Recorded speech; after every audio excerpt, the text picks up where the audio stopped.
Everyone, आज हम लोग देखने वाले हैं कि यूआरएल्स क्या होते हैं और व्यूज क्या होते हैं। तो सबसे पहले हम लोग यूआरएल्स के बारे में बात करते हैं। यूआरएल्स क्या होता है? यूनिफॉर्म रिसोर्स लोकेटर मींस यदि किसी वेबसाइट या किसी वेब पेज को हम लोग यदि इंटरनेट पर सर्च करते हैं, हम लोगों को क्या लिखना होता है? यूआरएल लिखना होता है। वेब ब्राउजर पर यूआरएल लिखना होता है। फॉर एग्जाम्पल, मुझे एक www.abc.com एक्सेस करना है, तो हम लोग दिस इज व्हाट यूआरएल। मुझे क्या करना है? एबीसी पेज को एक्सेस करना है, तो हमें क्या लिखना होगा? www.abc.com मींस ये है हमारा यूआरएल और ये है हमारा व्यू। ये है हमारा व्यू। पर्टिकुलर यूआरएल पर हम लोग क्या एक्सेस कर रहे हैं वो हमारा क्या कहलाता है? व्यू कहलाता है। और क्या देख सकते हैं? हम लोग क्या करते हैं? इस एबीसी के कॉन्टेक्ट अस पेज को देखना चाहते हैं, हम क्या करेंगे? www.abc.com/c मींस यदि हम लोग यूआरएल में ये लिखते हैं तो हमें हमारे एबीसी पेज का क्या होगा? कॉन्टेक्ट अस पेज ओपन हो जाएगा। एबीसी का कौन सा पेज एक्सेस हो जाएगा? कॉन्टेक्ट अस पेज हो जाएगा। तो ये यूआरएल्स, ये पर्टिकुलर यूआरएल के लिए ये क्या है?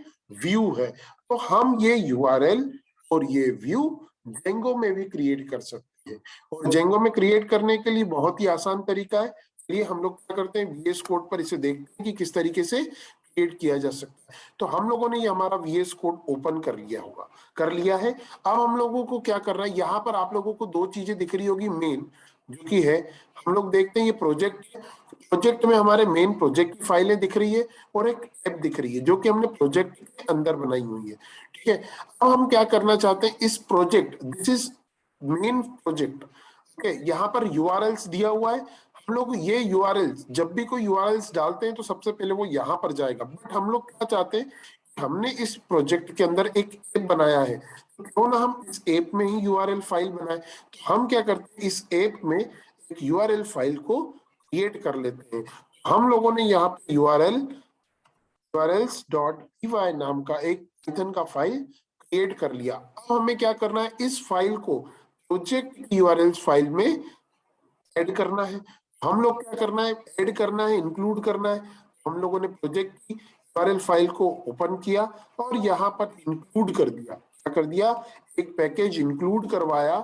ठीक है, और जिसमें हम लोग क्या करेंगे? पाथ देंगे। हम लोग क्या करेंगे? पाथ देंगे जो टेस्ट ऐप का होगा। हम लोगों ने लिख दिया टेस्ट ऐप स्लैश। यहाँ पर हम लोगों को क्या देना है? पाथ देना है। ठीक है, तो हम लोग क्या करेंगे? इंक्लूड किया हम लोगों ने। क्या इंक्लूड किया? पाथ। इस चीज का, यूआरएल्स का। टेस्ट ऐप के अंदर यूआरएल्स, टेस्ट ऐप के अंदर क्या है? यूआरएल्स। Is it clear? तो ये हम लोगों ने क्या कर दिया? पाथ को इंक्लूड कर दिया। पाथ को हम लोगों ने क्या कर दिया? इंक्लूड कर दिया। अब उसके बाद हमें क्या करना है? इसको ऐड करने के बाद हम लोग हमारी ऐप में जाएंगे और हमारी ऐप में हमें क्या करना है? पाथ ऐड करना है। तो सबसे पहले इंपोर्ट कर ले हम लोग जेंगो, फ्रॉम जेंगो हमने जेंगो से हमें क्या करना है? यूआरएल्स का पाथ ऐड करना है। यूआरएल्स इंपोर्ट पाथ करना है। हम लोगों ने ये इंपोर्ट पाथ कर लिया और यहाँ पर हम लोग क्या करेंगे? यूआरएल का पैटर्न देंगे। यूआरएल पैटर्न्स को हम लोगों ने क्या करना है? यहाँ पे डिफाइन करना है। और यहाँ पे हम लोगों ने दे दिया पाथ। इसका पाथ हम लोग पर्टिकुलर यूआरएल, कौन सा यूआरएल एक्सेस करना चाहते हैं? हम लोगों ने कहा हम लोग होम पेज नाम का यूआरएल एक्सेस करना चाहते हैं, और उस पर जो कौन सा पेज? होम पेज ही जनरेट हो, होम पेज ही एक्सेस हो, होम पेज एक्सेस हो। और वो कहाँ रखेंगे? हम लोग व्यूज में रखेंगे। हम लोग कहाँ रखेंगे? views.py में, views.py में। हम देख रहे हैं कि यहाँ पर जो व्यूज है, यहाँ पर येलो मार्किंग आ रही है, मींस उसे हमें इंपोर्ट करना पड़ेगा। हमने क्या करा? From test app, from test app हम लोग करना चाहते हैं इंपोर्ट, किसे, व्यूज को। हम लोग किसे इंपोर्ट करना चाहते हैं, व्यूज को, और हम लोगों ने क्या कर दिया, व्यूज को एक्सेस कर लिया। अब हमें क्या करना पड़ेगा, ये व्यू में क्या दिखना चाहिए, तो हम लोगों को डिफाइन करना पड़ेगा। तो हम लोग इन्हें फाइल ओपन की व्यूज, जिसमें हमें सबसे पहले एक पैकेज एक्सेस करना पड़ेगा, इंपोर्ट करना पड़ेगा from Django dot http import http response। ये हम लोगों ने एक पैकेज इंपोर्ट कर लिया। उसके बाद हमें डिफाइन करना है होम पेज नाम का व्यू, होम पेज नाम का व्यू, जो कि हम लोगों ने जो यूआरएल एक्सेस किया, जो डिफाइन किया, उससे एक्सेस हो जाए। होम पेज नाम का व्यू जो कि रिक्वेस्ट गेट करेगा, जो कि क्या करेगा, रिक्वेस्ट गेट करेगा यूजर यूआरएल पे जो भी डालेगा, और उसके बाद उसे रिटर्न कराएगा वह व्यू, रिटर्न कराएगा वो व्यू। उसे हम लोग किसके थ्रू लेंगे, HTTP रिस्पांस के थ्रू। HTTP रिस्पांस के थ्रू हम लोग क्या करेंगे, रिटर्न करेंगे। और यहां पर हम लोगों ने दे दिया वेलकम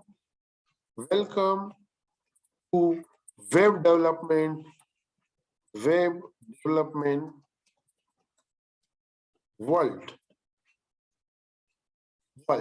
ये हम लोगों ने डिफाइन कर दिया। अब हम इसे क्या कर देते हैं, सेव कर देते हैं। सेव करने के बाद हमें क्या करना पड़ेगा, हमारे सर्वर को रन करना पड़ेगा। हमारे सर्वर को हमें क्या करना पड़ेगा, रन करना पड़ेगा। तो हम लोगों ने क्या करा, यहाँ पर python manage.py रन सर्वर कर दिया।